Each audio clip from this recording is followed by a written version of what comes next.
So we've got country walk and then some arrows and directions to go. Go that way. So what I'm going to do is to take a quick snapshot of where I am.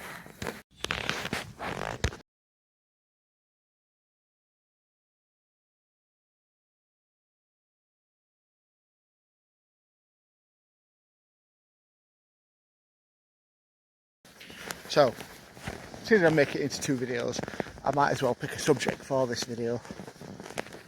So I'm thinking, what gear and stuff do you need? And tips and tricks that I do for me.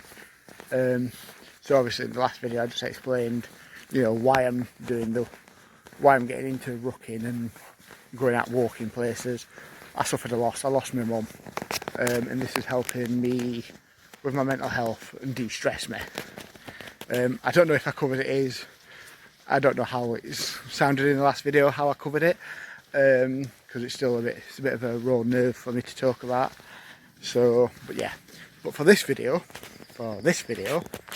when you're on a hike or a trail or a ruck or the urban hikes, which is what I'm mainly doing, as I said in the previous piece of footage that I've just done for this video, I said, well, I take some snapshots of where I am. So that's so I don't get lost. So therefore I can be like, take a picture of this, I can look for it. And that way, if I'm on a return route and I'm a bit lost, I can look for it, I find my way, and then I can figure out where I'm going. It's not a perfect way of doing it, it just helps me. Like, for example, I could take a picture of this, what I'm about to walk past. So I could take a picture of that, for example. And that'd be a pretty good one to take a picture of, because then I could be like, well, I definitely walked past this going in that direction. So if I'm going that direction and I'm seeing it on the return route, I know I'm going in the right direction.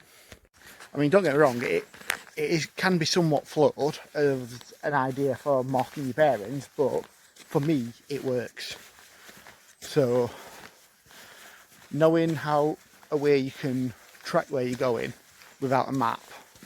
I mean, everyone's got Google Maps. I can get Google Maps up here and find the route out. Anyone can do that. But it's just one way and it works for me. So that's why I do that. So I'm going to talk about is the gear that you need. Now, I'm in an anorak at the minute, which I'm sweating like mad in. I was freezing when I first put it on because it's lightweight and it was cold. It's plastic. But as you walk, you get sweaty. It becomes a bit like a sauna suit. So, I mean, I'll call for quite a bit of this walk, but now I'm incredibly warm. But I also don't mind that because the t-shirt that I'm wearing is a polyester material, so the sweat just goes off. So that's one way. So, like, I've noticed when I've worn cotton in the past, I mean, I'm not fussy about what I wear when it comes to a cotton t-shirt or a polyester one. Like, I just wear what I'm comfortable in on the day. But if I'm going to do a long one, it's going to be really horrible and really sweaty, I'm going to put a polyester one on, because that doesn't rub as much as cotton does, and it gets really heavy. So the brands I tend to go for, well, this is Regatta, the jacket. Regatta's quite good for outdoor stuff, especially when it comes to coats. Carimo I tend to wear. They're the boots that I've got on at the minute, and I tend to use their trainers as well. I've always used their products, to be fair. I mean, I've got a Carimo bag as well, because they're hard wearing and long lasting. Now, that's just the stuff that I use personally for me. You could be out there thinking, well, I know this brand and this brand's always worked for me. Fine. If a brand works for you, go with that. I'm not here to advertise what brand to go for. I'm not here doing that sort of thing. If you're interested in doing this, you need to do your own research on it and what works for you. In winter, it's better to have a warmer coat, a bigger coat, like a Berghaus type of coat. Obviously it's winter. Summertime, you want something that's like a hoodie. Like this anorak that I'm wearing at the minute wouldn't be right for summer, spring to summer, but winter to spring, early spring, then yeah, it'd be more suitable for that. Or when it's April showers, because it's an anorak. Yeah, and when it comes to trousers, make sure you got a pair that fit. A lot of people say, get waterproof trousers. I agree, get waterproof trousers in winter, or if it's raining, obviously if it's raining, or if you're going on walks in the woodlands a bit like this, where it's slushy. Just to keep you dry or protect what you've got on underneath. A big important thing when it comes to walking is your unders. They've got to be suitable for walking in, you know, because you are going to get a lot of fabric rubbing. So make sure you've got suitable underwear. That is a big must. Like that's non-negotiable. Go out, get yourself some boxers that you know you're going to be comfortable in. I'm speaking from a bloke's perspective, not a woman's perspective. I can't help you on that. But yeah, get a pair that you know you're going to be comfortable, that isn't going to rub, and then you're good to go. That's a key bit of information. And socks. You don't want thick, heavy socks in summer. You want something light and breathable. I mean, even in winter you want something light and breathable, unless it's absolutely blistering cold. And then you want a light pair under a thick pair, because the thick pair will rub and rub and rub. So that's my advice on that. That's just the basics. Now there's more that you can use, and you might need, or you might think, oh well, I want this and I'm going to use that. That's fine. If you want it, go for it. But the basics are, make sure you've got a pair of underpants that aren't going to rub you off to death. Make sure that you've got a comfortable t-shirt on, probably polyester, a suitable coat for the weather, obviously warmer if needed. If it's sunny, headwear. I mean, I have a shaved head, I'm bald by choice. But yeah, headwear to protect, because obviously sun cream, if it's in the middle of summer, you'll need some of that. You'll need to take that out with you because you'll be exposed all day. That's also a non-negotiable. So yeah, so when it comes to clothing and a little bit of PPE, that's what you'll need. Obviously everyone knows you'll need to take water out with you. Take some snacks just in case, because you never know how long you're going to be. Some people say take a first aid kit. Some people go, oh no, it's just weighing you down. Always go way to the side. Oh God, getting my words mixed up. Always go for the side of caution. If you've got one, take one. It's better to have it and not use it than need one and not have a first aid kit. So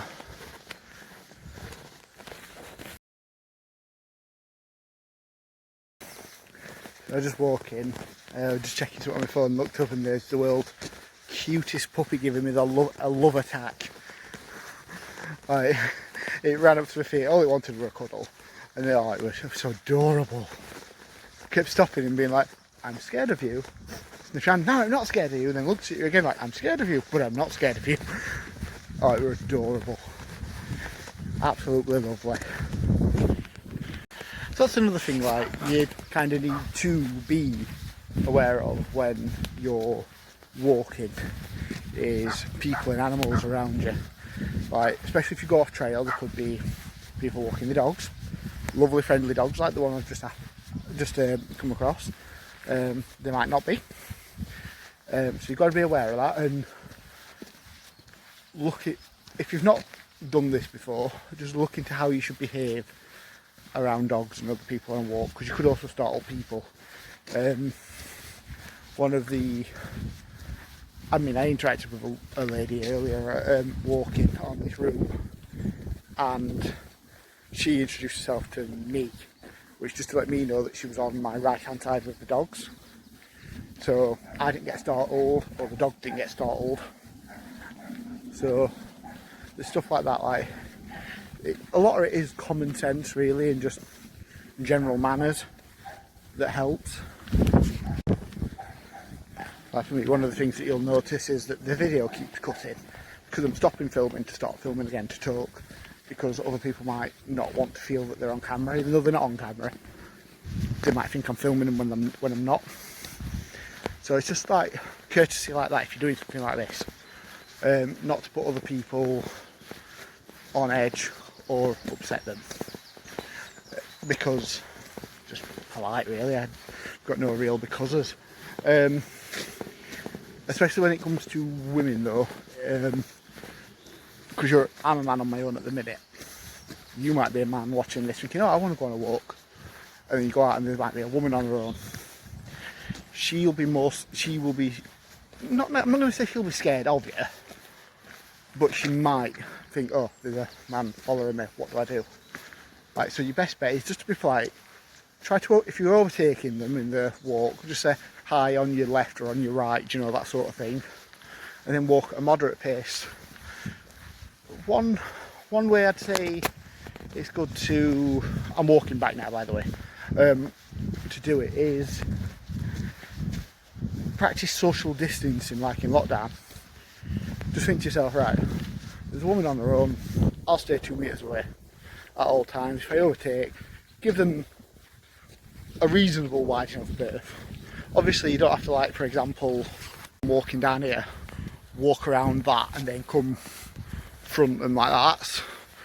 That's just being silly and over exaggerated. But obviously give them relevant space when you're walking past them and overtaking them. So it's about being respectful like that and mindful. I mean, I'm just using a woman as an example. I mean, you could have a guy walking on his own, he could be very timid, never walked out before. You know, give them that space as well. Do it for both. Do it for both. So that's one safety precaution that I'm going to say for people to do, because it's being respectful, it's keeping you safe as well, because the person that you're walking past, you don't know, they might be a danger to you. You know, I'm telling you, be respectful, you know, to the lady walking down the street of the opposite side here, give her a wide berth because she might be scared of you, but you never know, she might be a dangerous person, so it's safe for you to give them that space as well. So because you don't know people when you're meeting them out here. I sound like feel like I don't know what I'm talking about. I know what I'm trying to say, but I feel it's coming across completely different to how I'm trying to deliver it. But yeah, so it's just about being mindful of people, giving them space for their safety and comfort, and your safety and comfort. So yeah, that's another tip that I'd give on these walks. Squirrel, hello.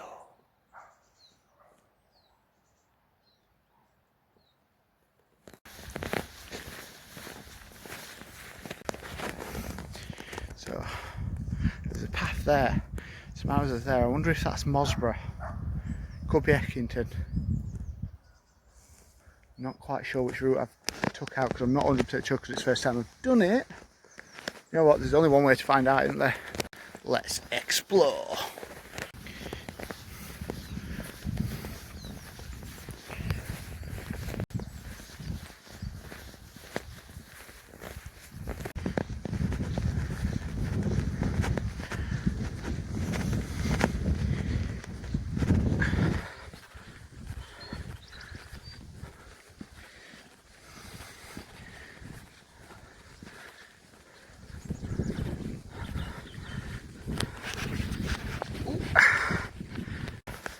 This bit is proper steep.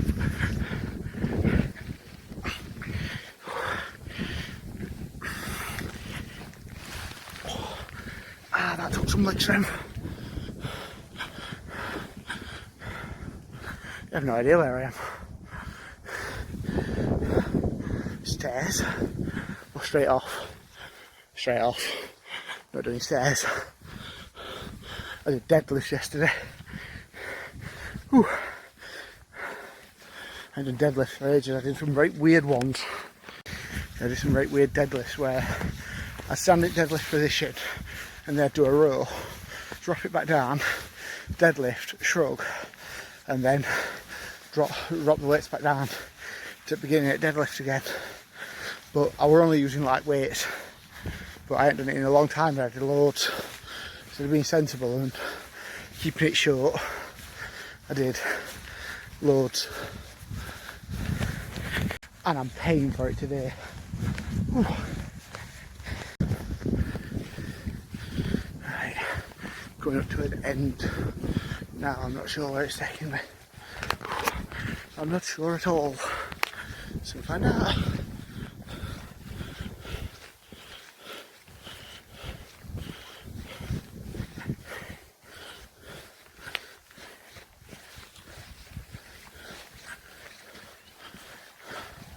Walking past a lot of houses.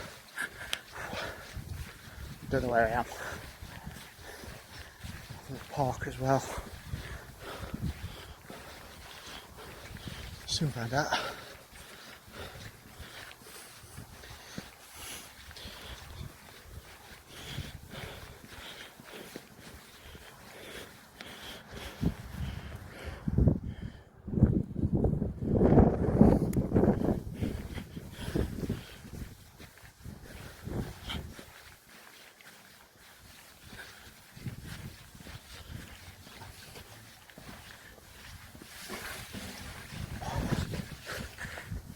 I was almost too fat to fit through that.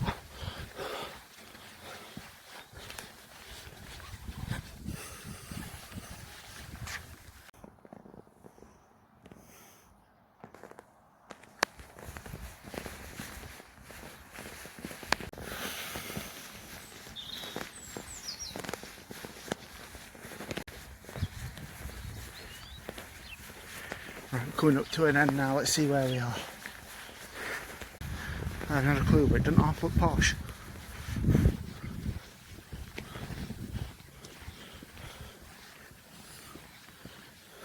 Can't fit through this one. Oh, it isn't half posh, is it?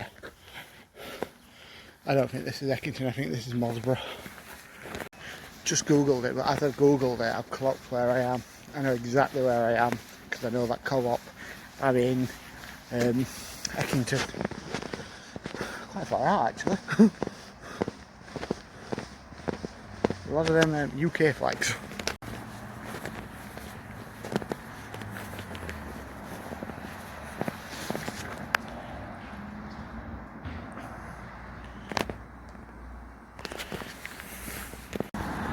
I've got to say, I do find that interesting where I've come out. Very interesting. I'm actually quite far away from home. But yet at the same time, I'm not that far away from home. No real idea how I would get home other than go back through where I've come. If I can remember where I've come. Soon find out. Tell you what, I'm going to nip in co-op and get a sandwich or something, I'm a bit hungry. So I've got myself a little bit to eat. I've got myself some vitamin Oshi. I don't know if it's an energy drink or like a sparkling water.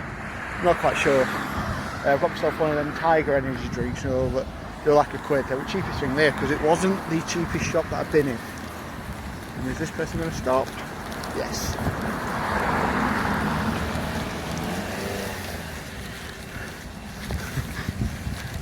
It looks. So basically, just go through that old woman that were in front of me has just given me dirty looks as she's driving out. Probably because I'm filming myself on my phone, but I was already in the middle of the road, which was around the corner. Well, yeah, well, shit happened. Get over it. So, let's have a look at what I've got. I've got, as I've said, a Tiger energy drink, one of them Oshi hydration drinks, and to eat I got a butter chicken pocket.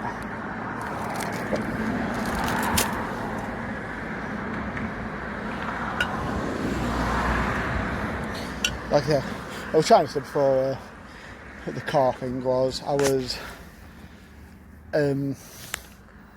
looking at prices really expensive in this co-op.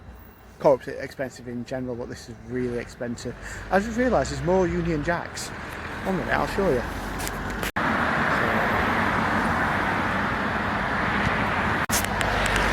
Is it racist to fly the Union Jack? No, I don't think it is.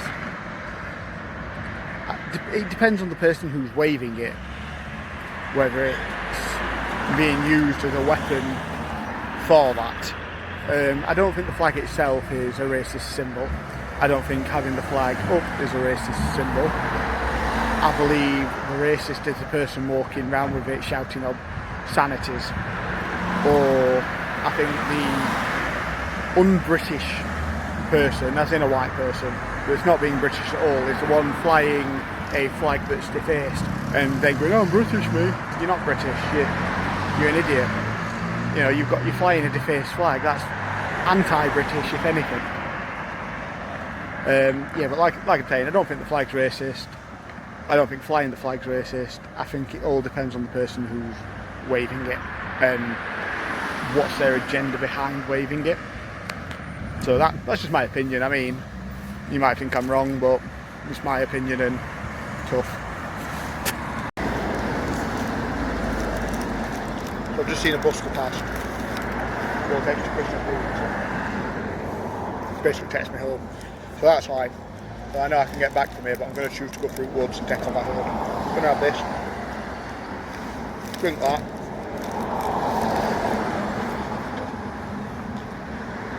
Get the sun off.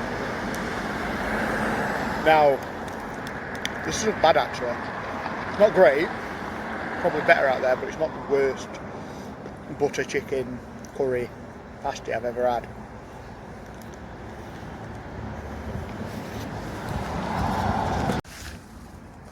I'm going to try to drink next. The Oshi one.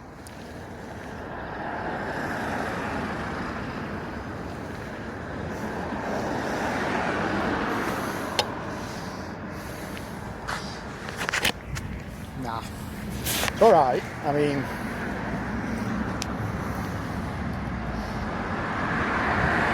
it's not the worst flavour, it's just not a flavour I'm fond of. But it's supposed to be full of vitamins, magnesium, B6, B5, so basically an energy drink really, because that's all that's in a Red Bull, apart from caffeine and shitloads of sugar. So I'll neck this and then I'll set off. One thing they did have in that co-op that I fought the urge to buy, I really fought the urge, was one of them Tango Ice Blasts. So that and a Costa coffee, but I'm not really in the mood for a coffee. I will be at the end of this walk, I think. Might stop in one at pubs and have a drink, like a coffee or something. From what I can gather, Phoenix does a cracking coffee. We'll soon find out. Big flaw in my plan as well. I bought them 2 drinks and the pasta, and well, there's no bin. Yep, no bin. I'll have to find one. That's another thing that you need to do when you go on these walks. Is either take somewhere where you can store rubbish. I just thought I could chuck it back actually, and then just take it out when I get home. Take my bag off in a second, do that. But if you're going to be taking stuff, don't litter. It's bloody dirty. No, I mean, you would be dirty if you did that. It's disgusting.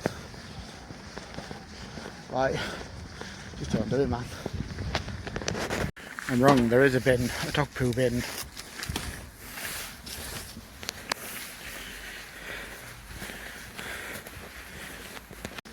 So it brought me out in Eckington, quite chuffed with that actually.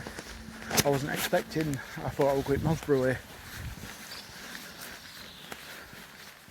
But here's a question, if you're watching this and you're from Eckington, do you count yourself as Derbyshire and towards Chesterfield, or do you count yourself as Yorkshire and towards Sheffield? I mean, you're in Derbyshire, so you count yourself as Derbyshire, but do you count yourself like linked to Sheffield or more linked to Chesterfield?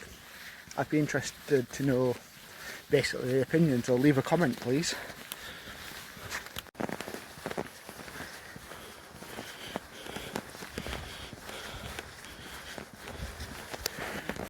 Also, another thing when it comes to doing these walks, if you bring a dog, I mean, I've just seen a gentleman do it, he's picked up the dog deal, but I've also just walked past a load of fresh dog deal, which isn't his dogs. But if you have a dog and you're walking them and they take a shit, pick it up, Don't just pick it up, put it in a bag and hang it on a tree, carry it, put it in a goddamn dog shit bin. You know, have a bit of responsibility. Stop being a bitch.